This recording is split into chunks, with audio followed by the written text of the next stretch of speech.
Ngayong araw mga mare, pupunta nga tayo dito kila Nanay Lydia, may aasikasuhin lang tayo. Balik kasama ko nga dito itong kapatid ko, itong panganay namin, tapos itong ikalawa at itong si mama. At habang busy nga kami sa loob mga mara, itong si Jude ay busy-busy din dito sa labas. Aba naman, tuwang-tuwa dito sa may tubig. Basta talaga makakita ng tubig itong si Jude ay kahit tubig baha pa yan, ay magtatampisaw talaga. Kaya naman mga mare, nakabantay nga itong si daddy niya kasi baka mamaya magtampisaw itong si Jude.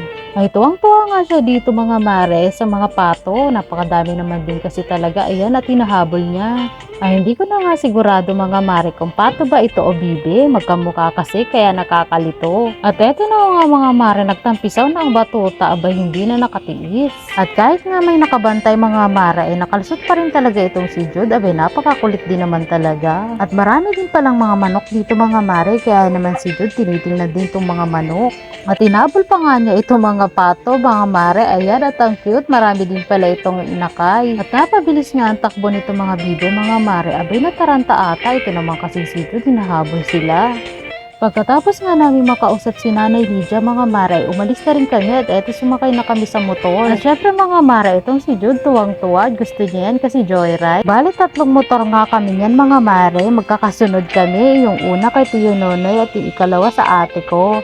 At eto, hiniram namin sa kapatid kong si Nonoy. Bale, malapit nga lang ito sa amin mga mare, kaya naman okay lang na magmotor kasi malapit lang, hindi dadaan ng highway. At itong si Jude nga ay pangiti-ngiti pa, ba naman, nag-i-enjoy ang bata. At eto nga gawain ni Jude kapag nag-joyride kami dito sa Cavite mga mare, lagi siya nakakatulog kagaya nito. Sumabay nga siya dito sa kanyang tito Ning at tito Mon, kaso lang mga mare, nakatulog na si Jude. Bale, pumunta naman din kami dito sa sakupang kapatid sa panganay namin kay Ate Beng. Ay nag-aya nga itong ate ko na mag-video okay daw dito sa kanilang bahay. Ganito talaga ang ganap namin mga mare kapag napapauwi talaga kami dito sa Piela Abay, hindi magkamayaw, hindi malaman kung saan talaga mag-i-stay kasi ang daming imbitasyon. At ito nga ang gustong-gusto namin mga mare, ang magkaroon ng long weekend na magkakasama kami, kaya naman sinusulit talaga namin. Ayan nga at itong si mama ay busy-busy dito sa kanyang apong si Kuya Kin.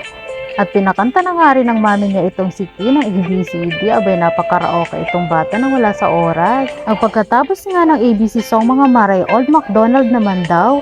Ang galing naman ni Kuya Kin, very talented. At etong si Jude nga ay napapakanta na rin. Sinasabayan ng kanta ito si Kuya Kin. Ay tuwang-tuwa nga itong si Jude at napakarami namang toys itong si Kuya Kin niya. At habang busy nga sa paglalaro itong dalawang bata mga mare, ay busy rin sa pagkakantahan itong si Kuya Mon at si Kuya Felix. Song yarn. Ito nga pinagkakaabalahan nila ate at saka ni mama dito naman sa kusina. Sila yung nagluluto. Habang itong si ate Ning naman ay nagcha-charge ng cellphone niya. Itong si mama busy-busy na rin sa pagpabalot nitong lumpia.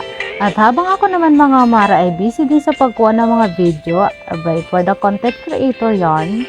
Bali hindi na nga sumama sa amin itong dalawa naming kapatid na lalaki mga mare dahil may trabaho sila. Ang sobrang sipag din naman talaga nitong dalawa naming kapatid na lalaki mga mare. May trabaho kahit holiday. Yun nga lang mga mare ay work from home, napakaswerte din naman talaga. Si Papa hindi na rin sumama mga mare, nandun lang siya sa bahay, gusto niya magbantay ng tindahan. Itong si mama nga ay napakaseryoso din naman sa pagbabalot nitong lumpia, abay napakasipag nga. At pamaya-maya nga lang mga mara, ito bulong na din ito si ate Ning na magbalot ng lumpia. At habang itong si Jude naman mga mara ay nag-akyat panaog na nga dito sa hagdanan, aba naman. At pamaya-maya nga lang mga mara, eto na, tara't kakain na, napakasarap naman. Meron tayong lumpia, may pansit canton at merong tinapay. At syempre mga mare, meron din tayong soft drinks, tara, kain tayo. At syempre mga mare, kapag kainan talaga ay syempre hindi tayo patatalo at eto nga't kumuha na rin ako at kakain na tayo. At eto nga't kumuha na rin si Sam, para sabay-sabay na rin kami kumain. Tingnan nyo naman itong pansit canton mga mare, abay napakasarap. Ang nagluto nito ay ang ating panganay na kapatid, si Ate Beng. At kapag magkakasama nga tayo mga mare, hindi talaga nawawala ang kainan. Ito na yata ang pinakabading namin magkakapatid, ang hilig namin kumain. At ang pagbibideo ako nga mga mare ay naawag sa movie marathon. Eto't nanonood kami niyan sa Netflix, aba naman. Ay nakatatlong movies nga kami niyan mga mare, nalibang talaga. Ay sa kakapanood nga mga mare, pamaya-maya lang ay dinner time na naman pala. Bale ito mga mare ay kinaumagahan na yan.